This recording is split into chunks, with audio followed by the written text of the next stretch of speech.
Okay, you're right. Update po tayo sa Kim Pao for today. Ang update po natin guys is Ate Lakam bet po si Paolo Avellino. Paolo Avellino may surprise sa kanyang mami, Kim Chiu. Tinigilan na ng aktres. Aktres, napahiya ba sa Kim Pao? Ito po yung ganap ng Kim Pao for today na kung saan po ay ikwento na natin. Bago po tayo magkwento or umpisan nating kwento, ay gusto ko lamang po paki-search ang ating Peanuts vlog or ang ating channel na kung saan po ay update ito patungkol sa Kim Pao. Kung sino po ang di nakakakilala sa Peanuts vlog, paki-search naman, pakilik na din po yung notification bell at paki-share at paki-comment po ng isang beses. Maraming salamat po sa ating lahat.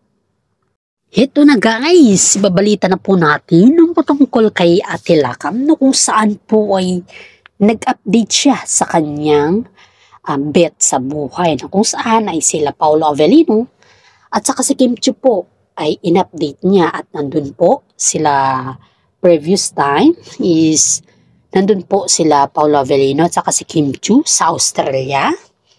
Nang bumisita po sila kay Ate Lakam at kitang-kita naman po natin na sobrang happy po si Ate Lakam kay Paolo Avellino dahil nakikitaan po niya kasi si Paolo Avellino na siya na po yung future husband ni Kim Chiu.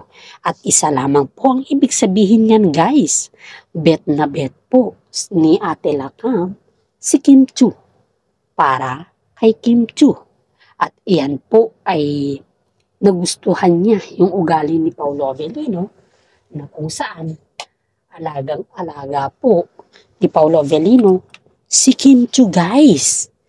At itong si Ate Lakam guys, simple lang po siya eh.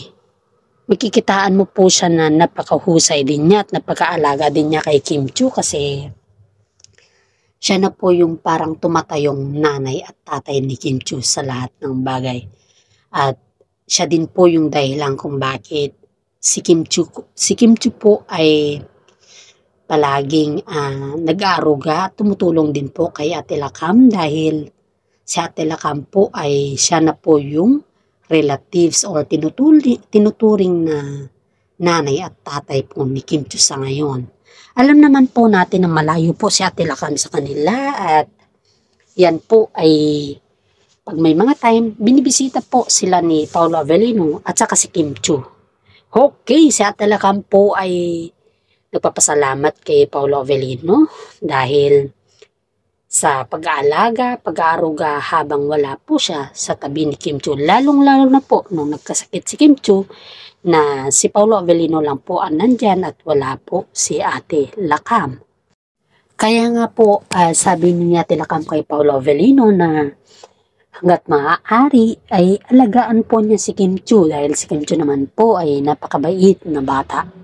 At kitang-kita mo naman dyan guys na wala naman problema si Ate Lakam kay Paolo Avellino dahil pagdating naman sa mga income ay may mga income din po si Paolo Avellino. At pagdating naman po sa mga pag-alaga ay may katangian naman po si Paolo Avellino ng ganyan. Pagdating naman sa ugali ay napakabait din ni Paolo Avellino. At ilang po yan, may respeto din po si Paolo Avellino sa lahat, lalong-lalo na po kay Kim Chiu guys at pamilya ni Kim Chiu guys. Kaya kitang-kita naman po natin dito na sobrang bet ni Ate Lakam si Paolo Avellino. Alam ko sa mga fans po ng Kim Pao dyan ay nakikinig po kayo sa mga updates patungkol sa mga sweetest nila guys. Ito po yung pinaka-sweetest nila guys, yung botong-boto po si Ate Lakam kay Paolo Avellino. Dadako naman po tayo kay Paolo Avellino na kung saan po ay sinurprise niya po yung kanyang mami. Heto guys. Diba si Paolo Avellino guys is matagal niya na palang may plano na pinaplano po na yung mami niya is gusto niyang sorpresahin sa kabila ng kanyang effort, sa kabila ng kanyang suporta, sa kabila po ng lahat ng kanyang mga pagpipigay linaw at mga advices kay Paolo Avellino simula nung bata pa hanggang lumaki si Paolo Avellino at hanggang yung lumaganap po yung kanyang kasikatan.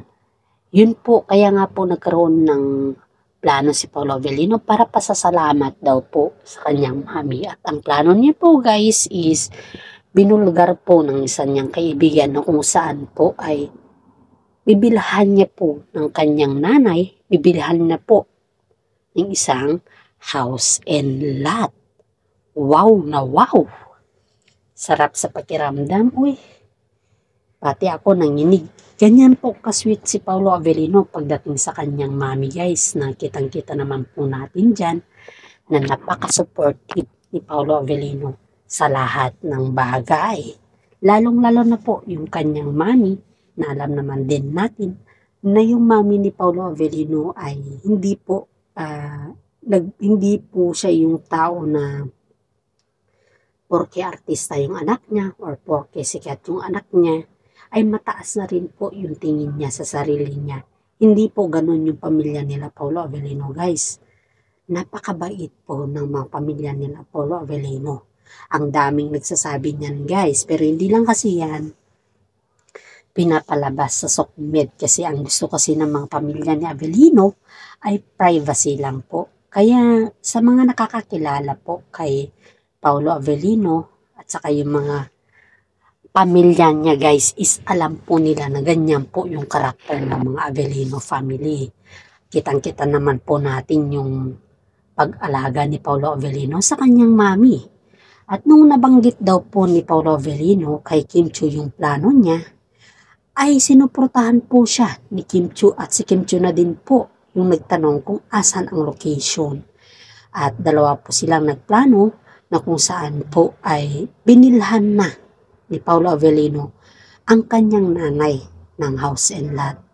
Sobrang sweet ni Paolo Avellino sa kanyang nanay guys kasi minsan lang naman to bumili ng ganon na kalaking bahay para sa kanyang nanay at sa kanyang mga kapatid. Si Paolo Avellino po ay supportive na anak sa kanilang pamilya. Kapag nagkaka-income daw po ito, ayon dito sa ating legit na sources, ay talagang tumutulong siya sa kanyang pamilya. At hindi lamang po yan guys, kundi may kalooban siya or may puso siya sa mga tao na kung saan po ay talagang very, very humble si Paolo Avellino sa lahat. At yan po yung palagi natin tatatandaan guys, na kahit sikat ka or kahit marami kang pera, ay mas mahalaga pa rin na tumulong ka. Kasi lahat ng mga yan na bagay, ay pag ikaw ay madamot, syempre, madamot din po yung swerte sa iyo.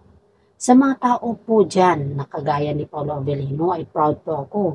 Dahil kapag ang nanay ang pinag-uusapan o ang magulang pinag-uusapan, at kapag ikaw ay tumutulong sa pamilya, di hamak na kaya mo nang tumayo sa sarili mong paa. At ito po guys, sobrang supportive po si Kim Chiu pagdating kay Paolo Avellino. Dahil ang plano na yan guys is nabili na pala. At ang alam ni Kim Chiu guys is yung interior design daw yung kay Kim Chiu sa loob ng bahay.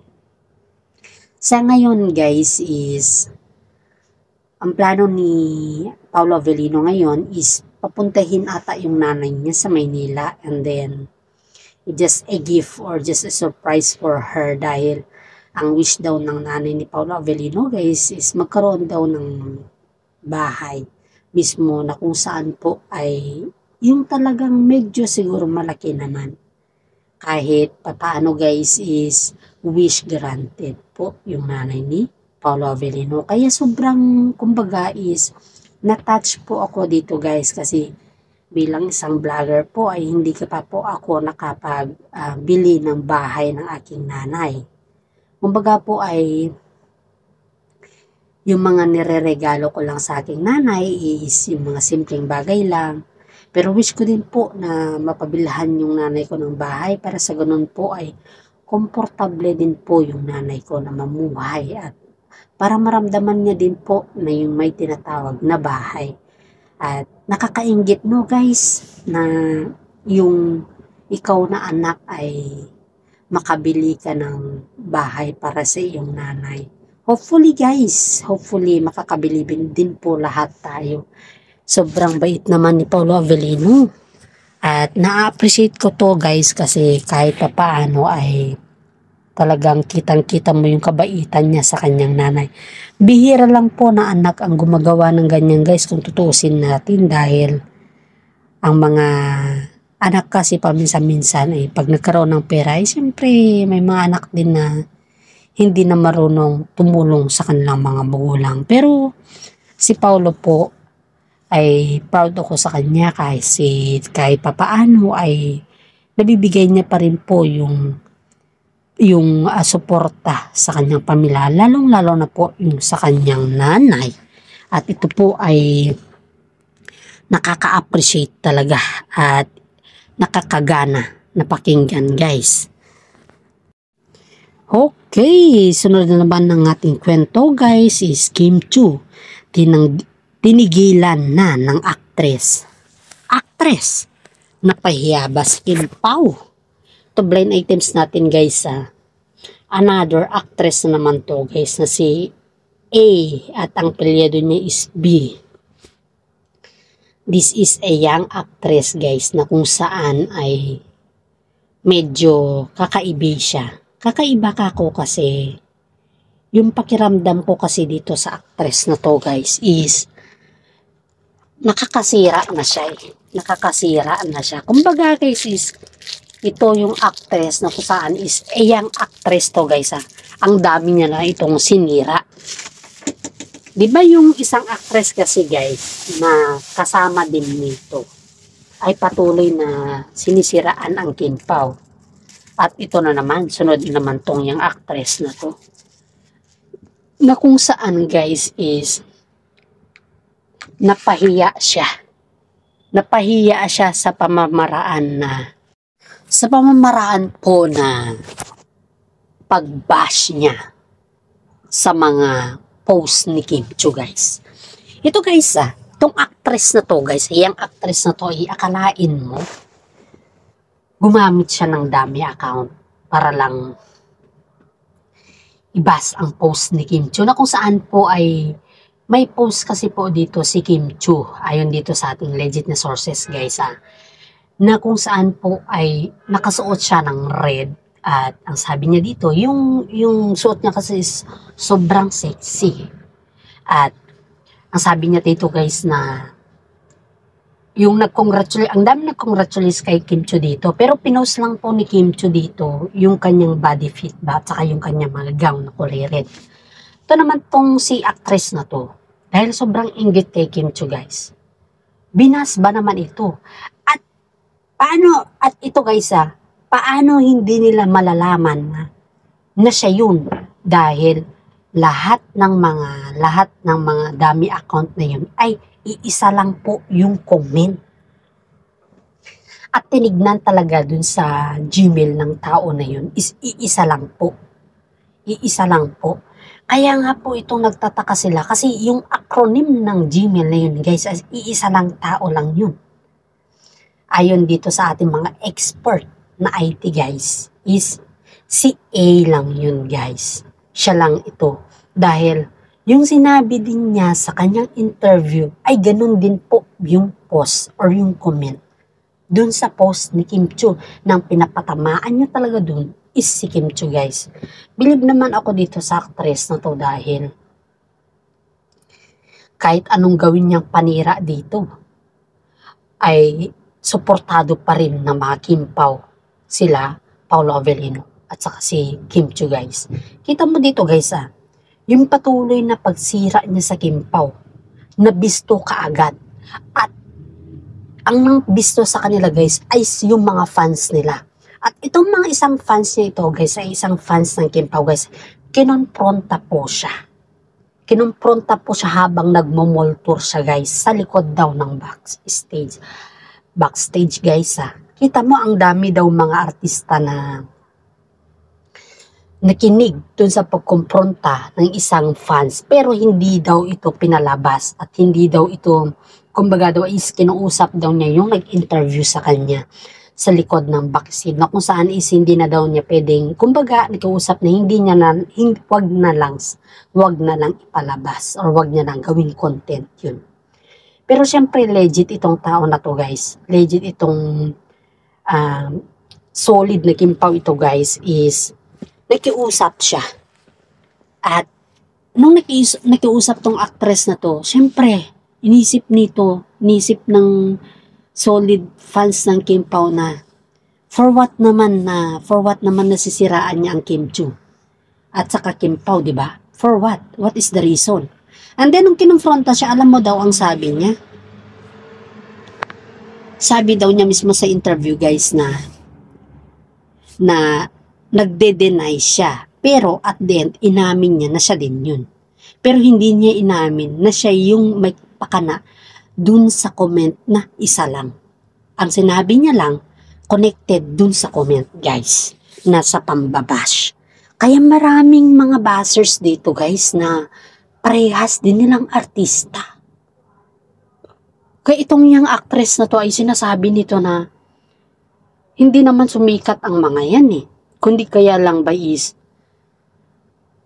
paborito lang daw sila ng management. Dahil yung mga pagdating daw sa chemistry, meron daw silang ganon. Pero yung talagang tambalan or love team, walang complicated daw yung kay kila Paolo Avellino at saka si Kim Chiu. What's wrong with this guys? What's wrong with this? Kasi pati sa damit, pati sa action, pati sa galawan, pati sa mall tour, at pati sa pamilya, pinapakialaman nila. At saka binabas nila. At saka sila pa yung lumalapit guys. Sila pa yung lumalapit. Kaya itong fans na to guys is brabong-brabo siya at tinanong direkta. Nung tinanong direkta napailing daw itong actress na to. At nung nalaman daw to ng legit na sources natin guys, in-interview din daw niya itong fans na to. Nung nag-interview dun sa batang actress. Nung in-interview daw, pinakita daw yung video. At pinarinig sa kanya kung ano yung topic nila dito. At yung topic nila dito guys is, sabi daw nila, Paolo Avellino at saka si Kim Chiu, ay kinumpranta itong actress na to, yung actress na to.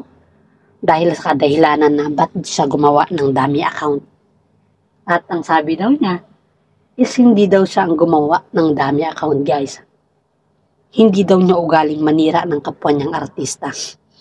I don't know kung ano yung intention niya. Kaya nga daw nung kinumpronta daw mismo nila Paolo Avellino at saka si Kim Chiu siya sa backstage guys. Kasi ang dami na daw naririnig sila Paolo Avellino sa kanya. Pero hindi lang daw siya kinokompronta kasi hindi naman close friend nila Paolo Avellino ito eh. Yung kaibigan niya yung close friend niya. Yung kaibigan niya, hindi po itong yung actress na ito. Kaya sabi ng mga fans nila Paolo Avellino is tigilan na. Itigil niya na yung kanyang kababalaghan na ginagawa dahil hindi yan nakaka-raise up ng kanyang karir, kundi nakakababa yan ng kanyang reputasyon at kanyang karir. Nasisira lang yung kanyang pangalan eh. Kaya ang sabi daw ni Kim Chiu sa kanya is, sabi daw ni Kim Chiu sa kanya, kung ganyan naman yung karakter mo, di hindi na lang tayo, kumbaga is hindi tayo makakilala. Parang ganoon. Kumbaga is si Kim Chiu na po yung tumigil sa kanya. At parang kumbaga is closed door na po si Kim Chiu sa kanya. At napahiya daw siya sa Kim Pao. Dahil mismong Kim Pao na po yung nagkumpronta sa kanya. At hanggang dito na lang po yung ating updates. Maraming salamat po. At God bless po sa ating lahat.